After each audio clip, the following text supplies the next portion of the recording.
DJ Forbes ready to call the 7 shots after a decade of taking them. DJ Forbes ready to call the 7 shots after a decade of taking them. For the last decade and more, DJ Forbes was the defining figure on the pitch for New Zealand's Sevens team, and not just because of his distinctive shaved head and bushy beard.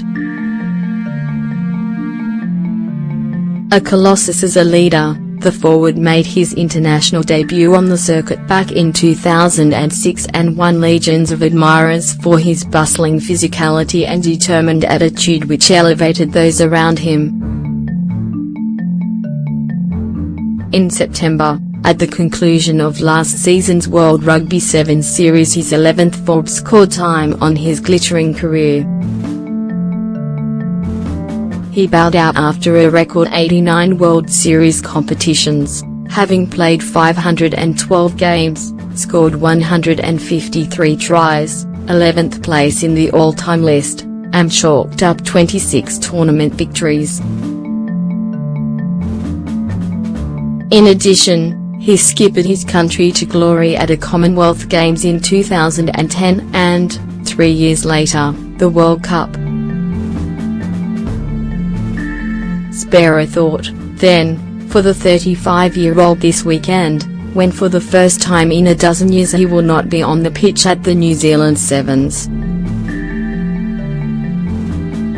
Instead, Forbes will be commentating on the action of the inaugural Hamilton tournament, with the 4th World Rugby Sevens series stop having moved from Wellington, where it was for 18 years. All change for 2018. "Oh, I'll have itchy feet this weekend, for sure," Forbes tells Stuff, with a grin that masks the depth of his emotions. "I'm confident that my body could have gone a few more seasons, but I have to tell myself that I am blessed that I didn't have any major injuries and I can still run around. I'm playing invitational tournaments where I can, to wean myself off footy, and dabbling in a bit of commentary. But I am thankful that I can spend more time with my family. When the time is right, the end goal is to move into a coaching career, but not yet." The 2008 World Rugby Sevens Player of the Year believes that the time was right to move the New Zealand Sevens away from Wellington, with ticket sales in the last 2 editions falling away. "It's hard to say why that happened, and I don't want to fault Anone's efforts," he continues, "but like anything, it is good to freshen it up after a while. If you lived in Wellington, the chances were you would have been to the Sevens. It was always going to be a hard ask to keep the momentum going. I think a change was good, and hopefully this weekend will be a sign of things to come." On the eve of the Hamilton tournament, Forbes spoke to many of his former teammates, and they are all stoked. He says, "There is a real buzz. Local players like Regan Ware, Tim Mickelson, and Joe Webber are thrilled to have the HSBC New Zealand Sevens in their own backyard for the first time. They are proud to be running out in the Waikato Stadium, where they have played a lot of representative rugby, for New Zealand. A new venue is one reason for the confident pre-event vibe, but a sold-out Waikato Stadium is another," says Forbes. "It's like Wellington used to be, and this week the excitement levels have been nicely building, though I hope the weather holds out for the weekend." Incredibly, 2/3 of the tickets for the 2-day New Zealand Sevens in Hamilton were snapped up during pre-sale. Unsurprisingly, all 23,600 seats for both Saturday and Sunday at the Waikato Stadium have been taken.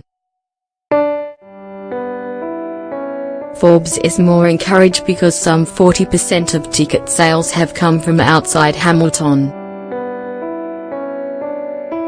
"That figure is brilliant," he says, "and some of them may be Wellingtonians wanting to get out. It feels like there is a lot of hype about HSBC New Zealand Sevens, and that is great." He applauds the decision to switch the point of focus for Sevens fans in New Zealand, and believes not only will help to motivate native current and future players but also take advantage of the booming popularity of Sevens in the country. Figures show that in 2016 the number of youngsters representing their schools at Rugby Sevens had doubled from a little over 2,800 in 2012. Triumph in Hamilton will further inspire young New Zealanders, and with Clark Laidlaw's side second in the overall table after 3 rounds, there is every possibility, roared on by a capacity crowd, they will go all the way. Last weekend the side were downed in the quarter-final by Australia, the eventual winners in Sydney. Forbes urges his mates to follow the lead of their trans-Tasman rivals. "They set the perfect example," he adds. "Playing at home is massive, and it can really lift you as a player. The boys know that their family and friends will be in the crowd, and the level of expectation goes up. It comes with the territory. You need to embrace that pressure, rather than shy away from it.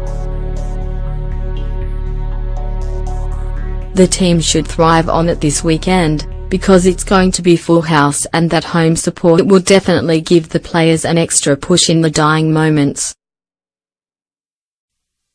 Oliver Pickup is a multi-award-winning, London-based freelance journalist.